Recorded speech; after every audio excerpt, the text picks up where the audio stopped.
what I was reading. And so what they did was pretty much broke down to me, okay, this is how you get here. This is what you want, Tim. You know, they tell me things like corporate America is a legal pyramid. I had never heard that before. This was in 2004, 2005. I'm like, what are you talking about? But they were saying what I had heard before, but they were saying it in a different way. And then they gave me what's called a millionaire's mindset, how millionaires think. And they told me millionaires don't think about getting some money and buying a car, brand new car. They don't think like that. You know what I'm saying? They think about buying a house and having that house be an investment, pay for the car.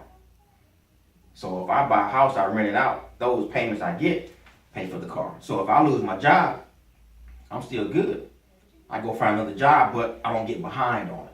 And this is what we need to know right now in the economy that we're living in is financial education. That's what we need in this new economy. Because right now, this is what most people are doing. They're saving. But here's the problem with saving. There's actually a formula from that.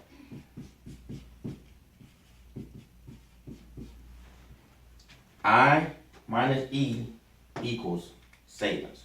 Now what this is here is income. That E represents expenses.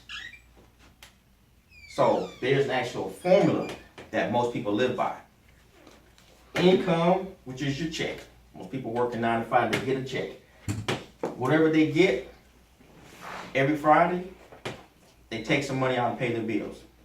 The rest of it, they save. Here's the problem. After they pay their bills, there's nothing left over. Most people are living paycheck to paycheck, hand them out. So what you want to do is what? You don't want to pull back, because that's what most people's first instinct is. But timidity is not a characteristic for success. So you don't want to pull back. What you want to do is you want to increase your means. You don't want to go, oh man, I got to start saving. I got to start pulling back. No. That pulling back is not going to make you go out there and buy these houses to get what you want. You see what I'm saying?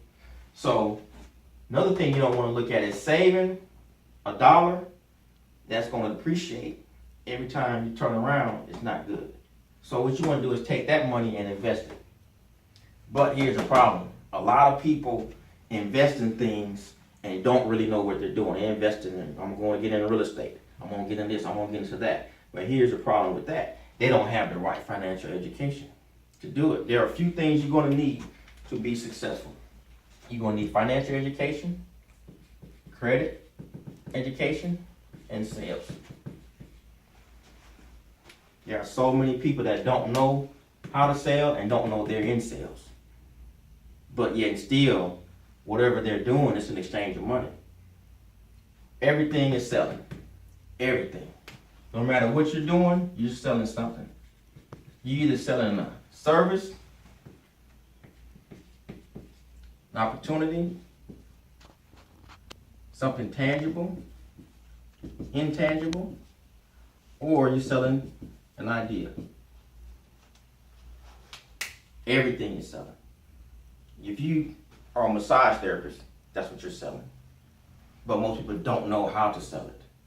So what I teach you first is, like my book says, is how to sell you on you. How to take that money you get and invest it in you. Because what we do is we take our check and we pay everybody except us. We pay our car note, our insurance, our rent, our mortgage, our buy clothes. So we sending that money to Polo, Tommy Hilfiger, Alabama Power, the gas company, the water company. Everybody. Getting your lawn fixed. So what you want to do is, like Robert Kiyosaki said, you want to pay yourself first. And see, most people, they think that saving is paying themselves first. But actually, you don't get it, that money doesn't accumulate. A lot of people don't know, you actually get taxed on that if you want to keep saving it. So what you want to do is find out, okay, I want to invest in me. How do I do that? What do I do? Well, one of the first things you can do is your credit. And when I teach in one of my workshops, how to align your personality with your passion and prosper, one of my topics is being brutally honest with yourself. You got to ask yourself, where am I at? Are you struggling? Can you go out and buy that brand new car right now with no money down? Can you go get that house with no money down? Can you start a business right now if it costs $50,000 to start that business? The majority of people say no. That's the majority of people. And that's why I'm here. Is because my goal is to educate everybody that's within the ear of hearing what I'm saying. Because I used to be like that, struggling. And I know how it is. And I had a lot of friends that told me, hey man, I'm tired of working on this job. Because at the end of the week, you look at your hours and you look at your check, you're like, man, what's this and this? I ain't got no money in the bank. Emergency come up, it's going to wipe me out. Car break down, now I can't get to work. I got to go borrow some money. I got to go to Total Pawn Place, advance. Now you borrowing money from Total Pawn advance that you can't even pay. You don't have it. So you double broke. You know what I'm saying? But this is where most people live. Here.